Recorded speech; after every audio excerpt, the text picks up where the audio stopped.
নমস্কার, আরও একটি নতুন ভিডিওতে আপনাদের সবাইকে জানাই স্বাগতম। তো এই মুহূর্তের সবচেয়ে বড় একটি অফিসিয়ালি আপডেট নিয়ে চলে এসেছি। তো অবশেষে আপনারা কিন্তু বিডিও অফিসে একটি অভিযোগ কিন্তু জানাতে পারবেন।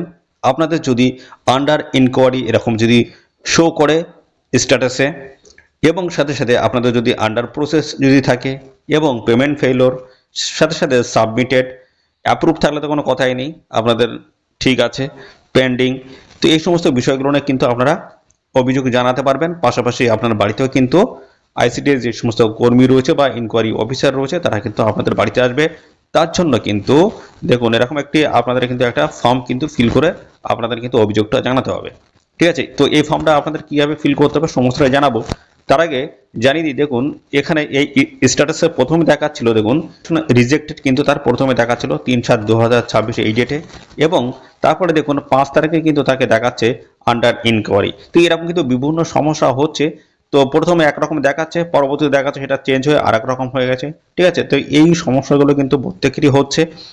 তো আমি পরপর এখানে জানাবো। দেখুন 4 নম্বরে যেটা বলা হচ্ছে সাবমিটেড, এটা কিন্তু একদম প্রথম পর্যায়ে আপনি যে ফর্মটা জমা করেছেন সাবমিট হয়েছে, প্রথম পর্যায়ের ব্যাপার এটা। ওকে, সাথে সাথে আপনাদের এরকম যদি অপশন চলে আসে যে পেমেন্ট ফেলোর মানে কি, আপনাদের কিন্তু সরকারি যে অন্নপূর্ণা যোজনার তরফ থেকে যে আপনার প্রপার যে কাজটা সেটা কিন্তু কমপ্লিট হয়ে গেছে, শুধু আপনাদের সমস্যাটা যেটা হচ্ছে সেটা হচ্ছে ব্যাংকের সমস্যা আপনাদের।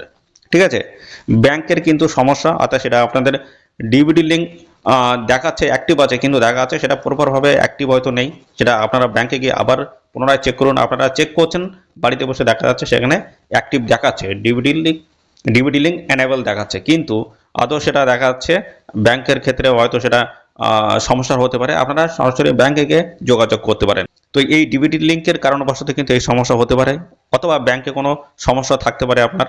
ঠিক আছে, তো সেটা আপনারা অবশ্যই ব্যাংকে গিয়ে যোগাযোগ করবেন এর জন্য। ঠিক আছে, এটা কিন্তু শুধু ব্যাংক সংক্রান্ত বিষয় সমস্যা, এই পেমেন্ট ফেইলিওরটা। ওকে, তারপর হচ্ছে আন্ডার প্রসেস মানে কি, অর্থাৎ আপনারটা ভেরিফিকেশন রয়েছে, কাজ চলছে। ঠিক আছে, তো এই জন্য কিন্তু আন্ডার প্রসেসটা লাগা থাকে। ঠিক আছে, আপনাদের এতে কোনো ভয় পাওয়ার কোনো কারণ নেই। আন্ডার প্রসেসটা রয়েছে, আপনারা আপনাদের স্ট্যাটাসটা একদিন বা দুদিন অন্তর অন্তর চেক করবেন সেটা কি পরিবর্তন হচ্ছে কিনা। যদি আপনাদের আন্ডার ইনকোয়ারি বা কোনো রকম সমস্যা হয়, সেক্ষেত্রে কিন্তু আপনাদের এই অ্যাপ্রুভ ফর্মটা কিন্তু ফিল করতে হবে। এরপরে দেখুন অ্যাপ্রুভ রয়েছে। অ্যাপ্রুভ মানে কি, আপনারটা প্রপারভাবে ক্লিয়ার আছে, অর্থাৎ আপনি টাকা পেয়েছেন, ভবিষ্যতে আপনি টাকা পাবেন। ওকে, পেন্ডিং যাতে দেখাচ্ছে, পেন্ডিং মানে আপনারাও কিন্তু ওয়েট করে যান। আপনাদের কিন্তু পরবর্তী স্ট্যাটাসে কি দেখায় অবশ্যই সেটা আপনারা দেখবেন। যদি অ্যাপ্রুভ চলে আসে কোনো রকমের সমস্যা নেই। পেন্ডিংয়ের থেকে যদি আপনাদের আন্ডার প্রসেস অথবা আন্ডার ইনকোয়ারি যদি চলে আসে, সেক্ষেত্রে কিন্তু আপনাদের এই ফর্মটা কিন্তু ফিল করতে হবে। তো আন্ডার প্রসেস মানে কি, আপনাদের কিন্তু ভেরিফিকেশন কাজটা কিন্তু চলছে এই মুহূর্তে। ঠিক আছে, পরবর্তী পর্যায়ে কি আসবে সেটা কিন্তু আপনাদের অবশ্যই স্ট্যাটাসটা কিন্তু চেক করে নিতে হবে। এবং এর সাথে সাথে দেখুন আন্ডার ইনকোয়ারি যদি আপনাদের আসে, সেক্ষেত্রে কিন্তু অবশ্যই আপনাদের যোগাযোগ করতে হবে, নিয়ারেস্টে যে বিডিও রয়েছে সেখানে কিন্তু যোগাযোগ করতে হবে। তার জন্য কিন্তু আপনাদের এই অ্যাপ্লিকেশন যে ফর্মটা রয়েছে এটা কিন্তু ফিল করতে হবে। এটা কিন্তু আপনাদের হাতে লিখলেও কিন্তু হবে, কোনো রকমের অসুবিধা নেই। হাতে পেনের সাহায্যে সাদা কাগজে আপনারা লিখবেন। ঠিক আছে, খুব সুন্দর, আমি যা যা বলে দেবো সেইভাবে আপনারা লিখে, আর বাদবাকি যে সমস্ত ডকুমেন্টস বা কাগজগুলো রয়েছে সেগুলো কিন্তু সঙ্গে করে আপনি নিয়ে যাবেন। এবং এর সাথে যেটা আপনাদের স্ট্যাটাস যেটা চেক করেছেন বা অ্যাপ্লিকেশন আইডি যেটা রয়েছে সেটা কিন্তু অবশ্যই সঙ্গে করে কিন্তু নিয়ে যাবেন। ওকে, যে আমি আবেদন করেছি, আমার এই সমস্যা আসছে, সেই সংক্রান্ত বিষয়ে এটা কিন্তু একটি আবেদনপত্র রয়েছে। ঠিক আছে, সমস্যার অভিযোগপত্র রয়েছে, অবশ্যই আপনি এটা কিন্তু খুব সুন্দরভাবে হাতে কলমে কিন্তু লিখবেন, লিখে কিন্তু বিডিও অফিসে কিন্তু আপনার জমা করতে হবে, অথবা পঞ্চায়েতেও আপনি কিন্তু জমা করতে পারেন।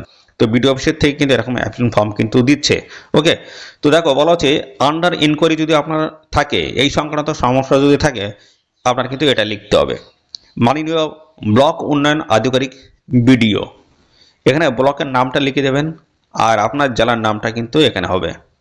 তারপরে এখানে দেখুন একটা সাবজেক্টের বলা আছে বা বিষয় বলা আছে আন্ডার ইনকোয়ারি সংক্রান্ত সমস্যার বিষয়ে আবেদনপত্র। এটা তো আপনার অন্য কোনো সমস্যাও থাকতে পারে, সেটা যদি থাকে অবশ্যই সেই বিষয়ে আপনি লিখবেন, সেম হবে। ঠিক আছে, তো দেখুন বলা হচ্ছে মহাশয়া, তো দেখুন এখানে বলা হচ্ছে বিনীত নিবেদন, এই যে আমি নিম্ন স্বাক্ষরকারী, অর্থাৎ নিম্ন স্বাক্ষরকারী কেন বলা হচ্ছে, অর্থাৎ এই যে আপনি অ্যাপ্লিকেশনটা লিখছেন একদম নিচে তো আপনার সই করতে হচ্ছে, সেই জন্য এখানে বলা হচ্ছে আমি নিম্ন স্বাক্ষরকারী, আমার আবেদন আমার আবেদন যে এই প্রকল্পের নামটা কিন্তু লিখতে হবে অন্নপূর্ণা যোজনা, বর্তমানে আন্ডার ইনকোয়ারি অবস্থায় রয়েছে আমার।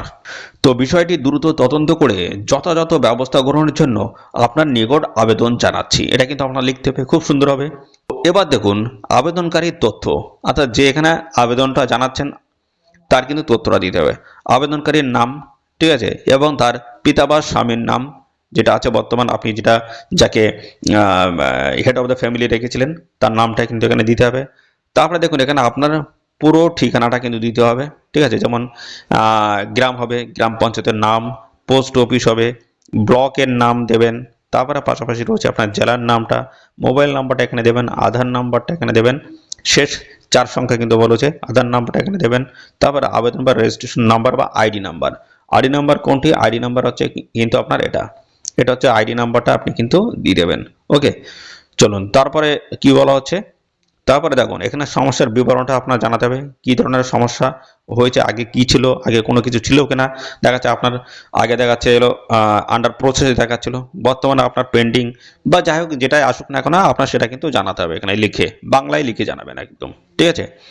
তারপরে দেখুন আবেদন, এখানে বলা হচ্ছে অতএব মহাশয়ের নিকট আমার বিনীত প্রার্থনা, বিষয়টি দ্রুত তদন্ত বা ইনকোয়ারি যেটা বলা হচ্ছে করে আমার আবেদনটি নিষ্পত্তির জন্য প্রয়োজনীয় ব্যবস্থা গ্রহণ করলে আমি চিরকৃতজ্ঞ থাকব।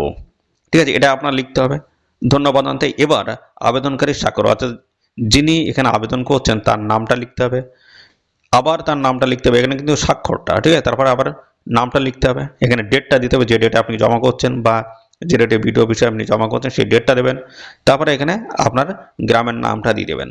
তো এর পরবর্তী পর্যায়ে দেখুন এখানে অফিস ব্যবহারের জন্য ফর অফিস ইউজ অনলি, এটা কিন্তু শুধুমাত্র অফিসই লিখবে।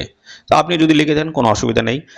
তো এখানে লিখবে আবেদন গ্রহণের তারিখ, অর্থাৎ তিনি কোন দিন পেয়েছেন সেই তারিখটা দিয়ে দেবেন, ডায়েরি নাম্বারটা, প্রাপ্তি স্বীকারকারী কর্মকর্তার স্বাক্ষর কিন্তু এখানে হবে এবং তার মন্তব্যটা কিন্তু এখানে লিখে দেবে। তো এই নিচের যে অংশটা, এই অংশটা কিন্তু আপনাকে কিন্তু দিয়ে দেবে তারা, ঠিক আছে, লিখে দিয়ে দেবে। তো এই যে ফর্মটা আপনারা ফিল করলেন, এই ফর্মের সাথে আপনাদের সমস্ত ডকুমেন্টসগুলো, যেমন আইডি নাম্বার, যে স্ট্যাটাস চেক করার পর আইডি নাম্বার পেয়েছেন সেই আইডি নাম্বারের এই কপিটা কিন্তু আপনাদের দিতে হবে, এবং সাথে সাথে আপনাদের রিলেভেন্ট যা যা ডকুমেন্টস হচ্ছে প্রত্যেকটা ডকুমেন্টস অ্যাপ্লিকেশন ফর্মের সাথে অ্যাটাচ করে আপনারা কিন্তু জমা করবেন বিডিও অফিসে।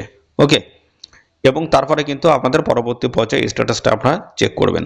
তো এই হচ্ছে প্রসেস, এখানে অ্যাপ্লাই করার বিডিও অফিসে কিন্তু অ্যাপ্লাই চলছে, আপনারা অভিযোগ জানাতে পারেন, এবং পাশাপাশি এখানে ডেট যেটা রয়েছে 4 তারিখ থেকে এখানে শুরু হয়েছে, এবং এখানে 10ই জুলাই অবধি আপনারা কিন্তু এখানে অভিযোগটা কিন্তু জানাতে পারবেন।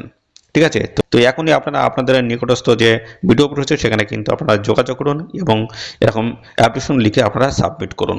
ঠিক আছে, আপনাদের যে সমস্যা সেই সমস্যার সমাধান কিন্তু খুব তাড়াতাড়ি কিন্তু হয়ে যাবে, আর ওনারাই কিন্তু এডিট করতে পারবেন, আপনাদের যে সমস্যা আছে সেই সমস্যা থেকে বের করে নিয়ে আসতে পারবেন। তো সেই সমস্যাটা কিন্তু আপনাদের জানাতে হবে, ঠিক আছে, তো তারপরে কিন্তু আপনাদের সমস্যার সমাধান কিন্তু হবে। তো এই হচ্ছে সমস্ত বিষয়। তো এরকম নিত্য নতুন সমস্ত আপডেট পাওয়ার জন্য এখনই আমাদের চ্যানেলটিকে সাবস্ক্রাইব করে রাখবেন, আর এই ভিডিওটি আপনাদের প্রিয় যে সমস্ত বন্ধু বান্ধব রয়েছে তাদের মধ্যে শেয়ার করে দেবেন। তো আজকের ভিডিও এই পর্যন্ত, পরবর্তী আরও একটি নতুন ভিডিওতে দেখা হবে। ধন্যবাদ।